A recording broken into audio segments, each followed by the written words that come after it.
जय मसीह की। प्रभु यीशु का दूसरी बार आना कितना निकट है, क्या हम देख पाएंगे? क्या हमारी पीढ़ी वो देख पाएगी?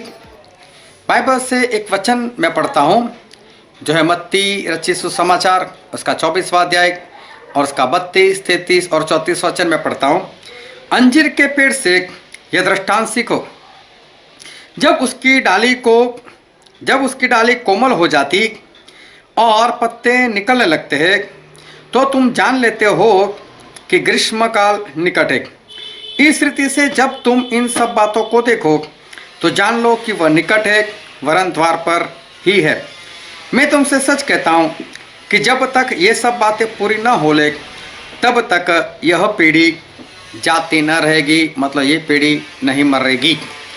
अभी यहाँ पर प्रभु यीशु ऐसा कहते हैं कि ये पीढ़ी नहीं मरेगी, मतलब उससे पहले प्रभु यीशु का आना जो है वो हो जाएगा। तो ये प्रभु यीशु जो है वो किस चीज़ की बात कर रहे हैं?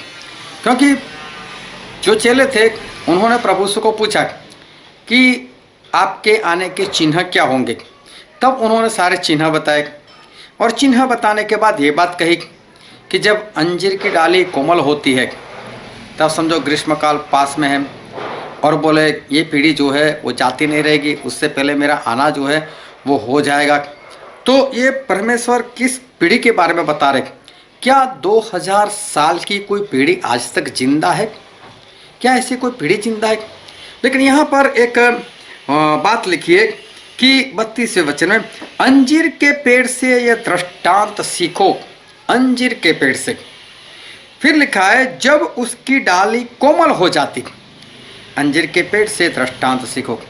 अभी अंजीर का पेड़ परमेश्वर क्या कहने के लिए जा रहे, और हम पढ़ते हैं लूका और उसका 13वां अध्याय, लूका रचित सुसमाचार उसका 13वां अध्याय और हम पढ़ते उसके 6 वचन से। फिर उसने, मतलब प्रभु उसने ये दृष्टांत भी कहा कि किसी की अंगूर की बारी में एक अंजीर का पेड़ लगा हुआ था। फिर लिखा है कि उस समय वह उसमें फल ढूंढने आया परंतु न पाया। तब उसने बारी के रखवाले से कहा, देख 3 वर्ष से मैं इस अंजीर के पेड़ में फल ढूंढने आता हूँ परंतु नहीं पाता, इससे काट डाल कि यह भूमि को भी क्यों रोके रहे। उसने उसको उत्तर दिया कि हे स्वामी, इसे इस वर्ष तो रहने दे कि मैं इसके चारों ओर खोद कर खाद डालूं, सो आगे को फल तो भला, नहीं तो उससे काट डालना। ये दृष्टांत कहा था प्रभु से। तो प्रभु से कहना चाहते थे कि अंजीर मतलब इज़राइल के लोग, जो मालिक है मतलब पिता परमेश्वर ऐसा कहते हैं कि अंजीर मतलब इज़राइल के लोग जो फल नहीं देते, तो बोले काट डालो, फोकट में ये जगह क्यों रोक रहा है? तो जो संभालने वाला है, माली है, मतलब प्रभु यीशु, वो ये कह रहे कि नहीं मालिक, इसको इस साल रहने दो, मैं इसके चारों ओर खोदूंगा, इसको खाद डालूंगा, और अगले साल अगर वो फल ना दे तो कोई बात नहीं, काट डालना। तो ये इज़राइल को अंजीर जो है यहाँ पर दर्शाया गया है।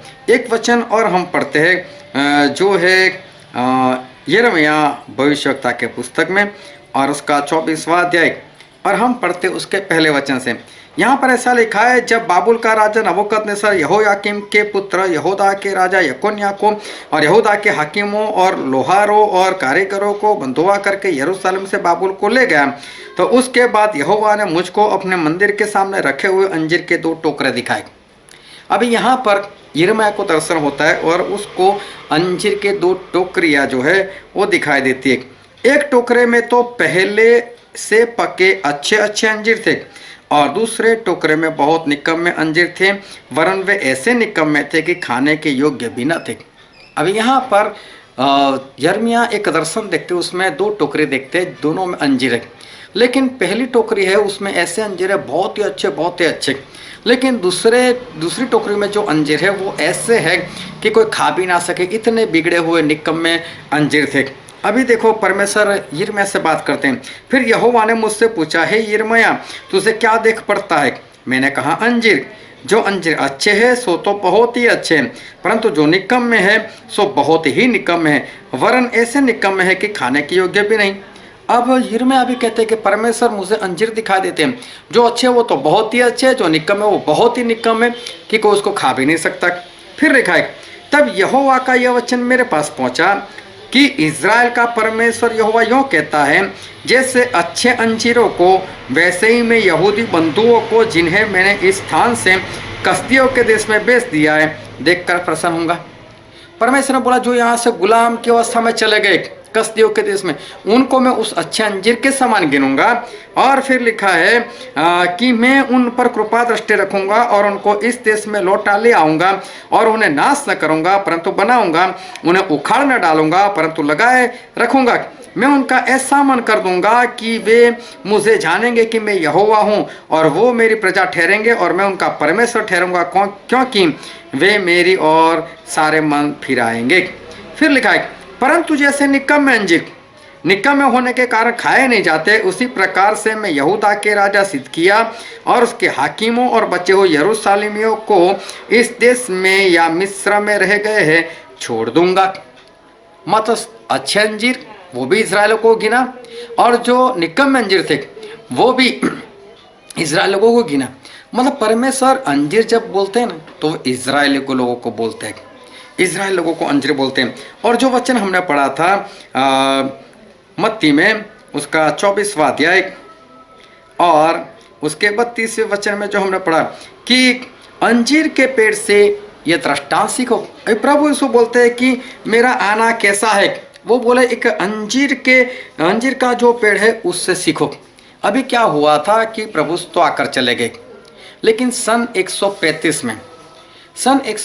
में तीतुस नाम का बादशाह जो था वो इजराइल के ऊपर चढ़ाई कर आया था, और सन 135 में उसने पूरे इजराइल को नष्ट कर दिया, और इजराइल में जितने लोग थे वो इधर उधर तितर बितर हो गए, सब लोग भाग गए। और इजराइल में पूरे इजराइल में एक भी इजरायली पुरुष नहीं रहा था, सारे लोग इजराइल छोड़कर भाग गया था। और तीतुस ने सभी को आग लगा दी, वहाँ पर सारे घर वगैरह खेत वगैरह सब कुछ जला दिया, और वहाँ पर उसने बड़े बड़े पत्थरों को डाल दिया, और इस तरह से इजराइल जो था वो वीरान सा हो गया। उसके बाद इजराइल एक के बाद गुलाम बनते रहे, कभी ये देश में कभी वो देश में, कभी इधर पटकते रहे कभी उधर पटकते रहे, और इसी तरह से ये लोग भटकते रहे। और धरती के ऊपर इजराइल का नामो निशान नहीं रहा था। इजराइल देश की मैं बात करूं, इजराइल देश का नामो निशान जो है वो पूर्ण रीति से मिट गया था। लेकिन जहाँ जहाँ पर इजराइल के लोग रहते थे वहाँ पर उनका सताव होता था, इस कारण उन लोगों ने तय किया कि जो देश हमारा था चलो हम वहाँ पर जाकर रहते। लेकिन अभी वो देश उनका रहा नहीं था, अभी वो जगह तो ऐसे ही पड़ी थी, और जो जगह थी वो समझो कि पैलेस्टाइन वालों के अधिकार में थी, और ये लोग वहाँ पर जाकर रहने लगे, और फिर वहाँ पर भी उनको गुलाम बना दिया गया। लेकिन वो लोग जो है एक के बाद इकट्ठा होते गए, और फिर जो मेरे ख्याल से हिटलर था तो उसने 60 लाख यहूदियों को मार दिया था। तो इसी तरह से दूसरे विश्व युद्ध के बाद भी इजराइल लोगों को बहुत परेशानी हुई, और इसलिए सभी लोग क्या करने लगे, इजराइल देश में भागने लगे और वहाँ पर जाकर बसने लगे। वहाँ पर भी गुलाम बने रहे, लेकिन आखिर में उन्होंने यूएनओ यूनाइटेड नेशनल ऑर्गेनाइजेशन उनको ये बात बताई कि हमको हमारा देश में मिले, और उन्होंने ये बात बताई तो दुनिया में सभी देशों को न्योता दिया गया कि क्या आप इजराइल इसको चाहते हो कि वो इस धरती पर आए। तो 50 देशों ने उसमें से हिस्सा लिया, उसमें से 37 देशों ने हाँ बोला और 13 देशों ने मना कर दिया। तो वोटिंग में इजराइल देश जीत गया, इसलिए 14 मई 1948 को इजराइल देश को आज़ादी मिली, और तब से एक मैप में मतलब नक्शे में इजराइल देश जो है वो वापस आया। तब तक इजराइल देश पहले नहीं रहा था। उससे पहले इजराइल देश जो था वो पूर्ण रीति से वो ख़त्म हो चुका था। तो जब 14 मई 1948 को जब वो नया देश बना तो परमेश्वर उस इज़राइल को क्या कहते, वो तो अंजीर कहते। तो यहाँ पर लिखा है मत्ती 24 और 32, अंजीर के पेड़ से दृष्टांत सीखो, जब उसकी डाली कोमल हो जाती और पत्ते निकलने लगते। मतलब इज़राइल देश की बात करें, अभी उसकी डाली कोमल हुई, अभी पत्ते निकलने लगे, अभी ये नया नया देश अस्तित्व में आया। ये बात है 14 मई 1948 की। उस वक्त इज़राइल देश बना, मतलब अंजीर का पेड़ कोमल था, इसकी डाली अभी अभी निकली थी, पत्ते अभी अभी निकलने लगे थे। और परमेश्वर बोलते हैं कि इसी रीति से जब तुम इन सब बातों को देखो तो जान लो कि वह निकट वरन द्वार पर ही। मतलब 1948 14 मई से समझ लो कि प्रभु बहुत ही निकट, मतलब हमारे घर के दरवाजे पर ही खड़े। और फिर लिखा है, मैं तुमसे सच कहता हूँ कि जब तक ये सब बातें पूरी ना हो ले तब तक यह पीढ़ी जाती ना रही। यह पीढ़ी मतलब क्या, वही जो अंजीर का पेड़ कोमल है, उस वक्त जो पीढ़ी अस्तित्व में आई। मतलब समझ लो कि 1948 में इज़राइल देश के अंदर जो पीढ़ी अस्तित्व में आई, वो पीढ़ी खत्म होने से पहले हमारे परमेश्वर आ जाएंगे।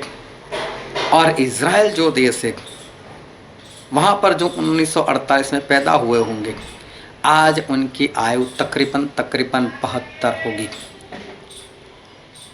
और इंसान की आयु कितनी होगी और वो कितने साल तक जिंदा रहेंगे, तो सोचो हमारे प्रभु यीशु का आना कितना निकट हो गया है।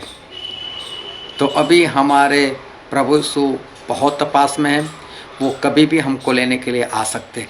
ऐसी ही भेद की बातें जानने के लिए आप मेरे YouTube चैनल को आप सब्सक्राइब करो और साथ में जो बेल आइकॉन है उसको टच करो, ताकि आपको जैसे भी मैं वीडियो रखूँ आपको तुरंत उसकी नोटिफिकेशन मिल जाए। वीडियो पसंद आए तो उसको लाइक ज़रूर करना, शेयर करना, कमेंट करना। और अगर आपको कोई सवाल है तो मुझे व्हाट्सएप भी कर सकते हो, मेरा नंबर मैंने दिया हुआ है। और मुझे कमेंट में भी सवाल आप भेज सकते हो। तो परमेश्वर आपको आशीष दे। आमीन।